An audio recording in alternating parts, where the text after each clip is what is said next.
For years, Antarctica has been shrouded in mystery. Various groups have suggested that we're not being told the truth about this location. In recent years, military officials have come forward and shared their stories about what they witnessed in Antarctica. Many of these stories go on to detail things you wouldn't expect, and has caused Antarctica to be the centre of a wide range of theories. One story that's recently been shared by UFO groups involves a man by the name of Brian. The individual was interviewed by investigative journalist Linda Moulton Howe, someone who is known in UFO circles as being a great journalist, and someone who's taken the UFO phenomenon seriously. Linda Howe says that she was contacted by someone who referred to themselves as Brian. Linda goes on to detail that Brian told her about what he saw while down in Antarctica.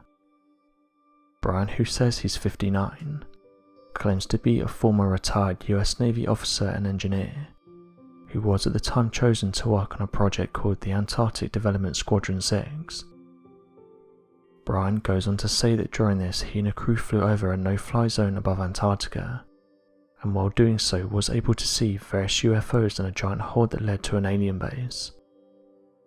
He worked here from 1983 to 1997, where he says he saw a variety of different things, and says that humans are constantly working with these beings. Interestingly, this story reminded many of one shared by Admiral Richard E. Byrd.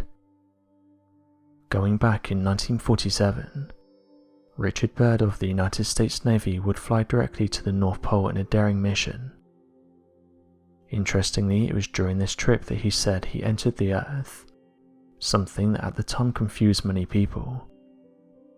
This second Earth, or inner Earth as it's been labelled, would suggest that there was an opening he was able to fly into, and that it must have been big enough for his plane to fit in. He not only said this but also told of the incredible things he witnessed.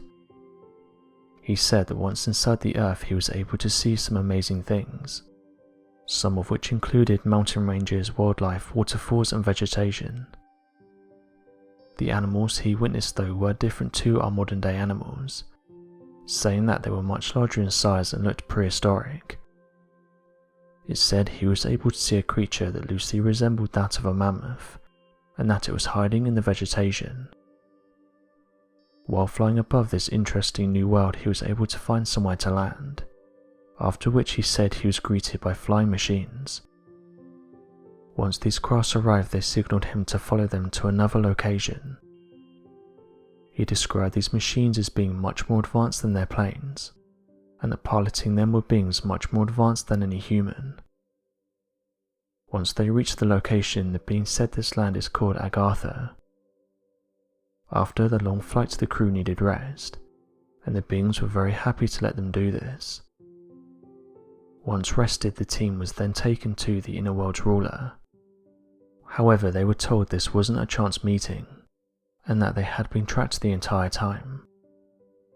They allowed them to enter because they wanted to talk about the US's atomic projects, saying that they need to be stopped as no good is going to come from them.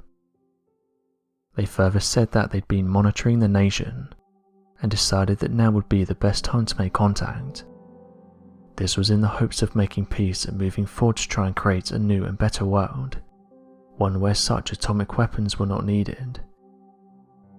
The crew were honoured that the beings trusted them. After this short encounter, Admiral Byrd and his crew were then taken back to the outside world. After this mind-blowing encounter, their lives would never be the same. Back in January 1956, Admiral Byrd once again travelled back to this region. This new crew was able to locate an entrance, and were able to fly inside. It's reported they were able to get a few thousand miles inside the inner Earth, where once again they encountered the crafts and their beings. As soon as the Admiral arrived back, the American press caught wind of the mission. However, nothing was released and all information and evidence was eventually lost. The encounter wasn't told by anyone, and those who did mention it were silenced. Unfortunately, although the story is incredible, there's no way to back up the claims of what the men saw. It's an incredible story and one that will likely be told for the foreseeable future.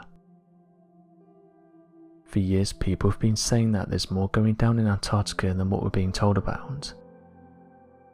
Around the world, we find evidence of pyramid structures that have often challenged our modern notion of the age of humanity and the technological and developmental might of our early civilizations.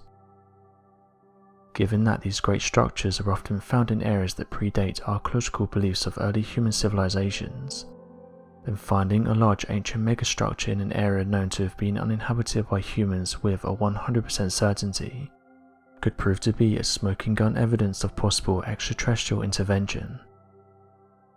This decision is what led to the ancient alien community to look towards the only continent on the face of the planet that is yet to be inhabited by any humans, the continent of Antarctica. Given its only recent discovery in completely uninhabited terrain, to find such a structure amongst its icy lands would be an incredible discovery to say the least. Using complex gathered research data and satellite imaging, the community worked day and night in the hopes of uncovering any evidence of these structures. Fortunately, they did. Believed to be far larger than the pyramids at Giza, the ancient astronaut community began noticing strange mountains that did not seem to match with the overall landscape of the region. Not only did these supposed large mountains not exist anywhere close to a mountain range, but the regions in which they were found did not appear to even have the stresses or strains of the tectonic plates that could potentially cause a potential mountain range in the first place.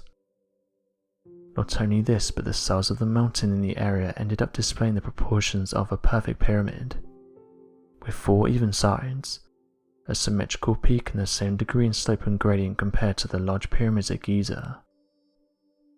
This could very well mean that the continent of Antarctica is home to one of the last surviving remnants of an ancient advanced civilization, vastly predating the existence of the human race. So what do you make of these interesting stories and theories? Be sure to leave your questions and answers in the comment section below, and help us to grow this community while working to solve these unexplained mysteries. Thank you for watching, and don't forget to subscribe for more videos.